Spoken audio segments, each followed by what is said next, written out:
This is my 2023 KTM 890 Adventure R. I'm going to do some modifications. I've had this bike for about a year. I'm just going to make some upgrades to it. First one I did is I put these Touratech mirrors on. They're flexible. You can rotate them, when you're on and off road. Much better than the stock ones. Stock ones are garbage. Next thing I'm going to do is I'm going to put these Cyclops lights, auxiliary lights on the bike, and they're gonna have day runners on there as well. Better visibility on the trails, really good idea to do. I'll show you that as well. My first step though is I'm gonna replace the bash plate here. Bash plate's a little bit weak. I get worried that I'm gonna hit something, break a pipe, and then I'm gonna get stuck out on the trails. It's pretty easy. It's 1, 2, 3, 4 T30 Torx or 8mm bolts to replace, and then there's 2 under here that you have to do, so it's a total of 6. Leave these alone. Also, the other fasteners here and here just stay on, so those you don't have to mess with at all, even under here. It's all good. The whole thing will slip off with those 6 fasteners removed. Okay, pretty easy to do. Just slip right out.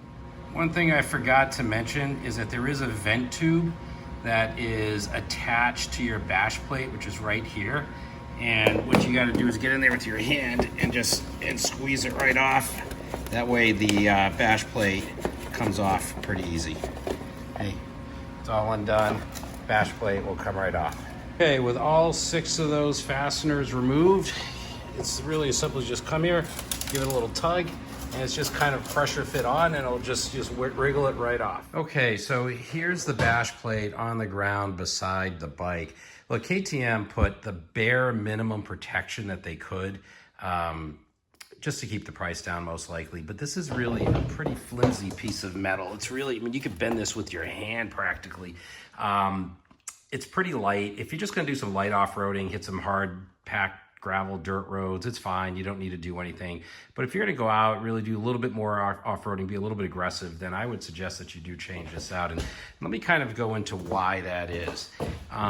If you look over here, there's a bit of an indentation right there. Let me show you what the other side of that looks like. Now, I wasn't going crazy or anything, but I did go off-roading. I did have a come off, and I hit some rocks, and this thing basically almost pierced the metal bash plate, which is a pretty tinny, kind of metal. Now, what that covers and protects is that pipe. Now, if I punctured that pipe, I'd be stuck in the woods. So, for a few $100s extra to get a better bash plate that's going to give you more protection versus needing to get towed out of the woods, I would argue that you go ahead and do that, and that's why I'm doing it. And one other thing to keep in mind is, this is a heavy bike. This bike weighs about 470 pounds plus the rider.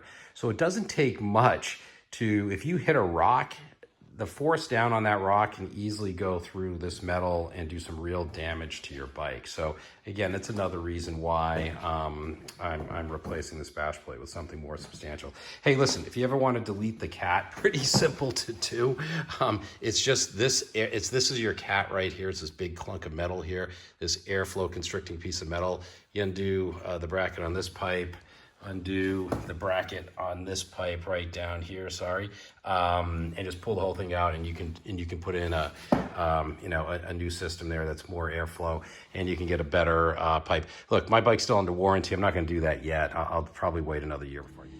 Okay, so here's the Apex bash plate. You start to put the hardware in. It all fits one way. There are pre-drilled holes in here, and you can see how it all kind of comes together. And there's these L brackets that come up over here. Lay those down over here. This is another brace that comes in here. Again, all the holes line up, and they give you a bag of hardware. Okay, tip number 1 is that when you put the shoulder brace in, get this screw that comes with the kit with the little shoulder piece here, put it through onto the other side. Make sure that it sits flush through, and while you're pressing up against that and keep pressing up against the fastener, keep it flush inside.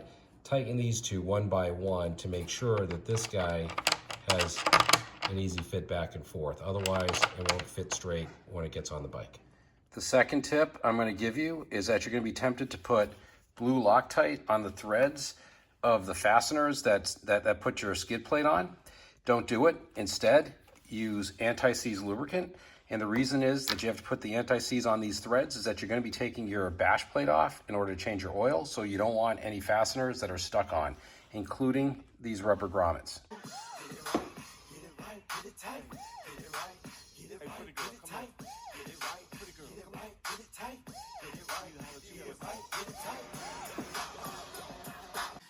Get it right, get it tight. This is where these things go. Just needs to be hand tight. This isn't going anywhere. Bash plate's gonna be right up against it. Okay, now we're gonna put the back of the bash plate on first. If you look here, this is where your peg is. You take this fastener out first, take that completely out, just loosen this one. These are T45 Torx. If you look, there's a spacer on your bike already. You're gonna take that out, you're gonna replace it with the one that comes with the kit. And you're gonna put that on, and that fastens right there. Put the back two on first, and then the plate will hinge down, and you'll be able to do the rest of the fasteners.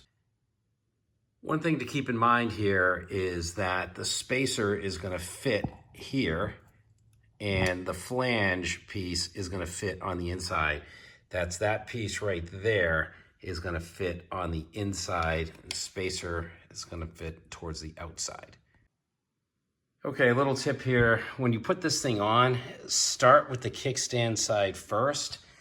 Wriggle it on, get it in there, line everything up, and then go to the other side, and then just kind of like let it hang down until you put the front fasteners on, you know, which you'll find here and here.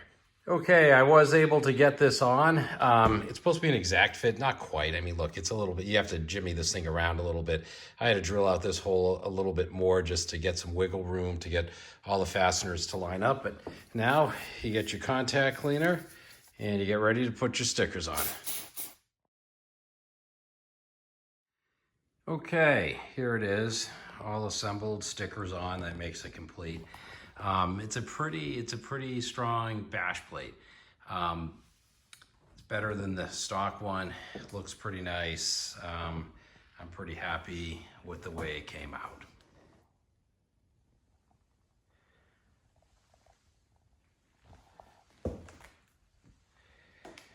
KTM, Kron Reef, True Compulse, Monte Coffin.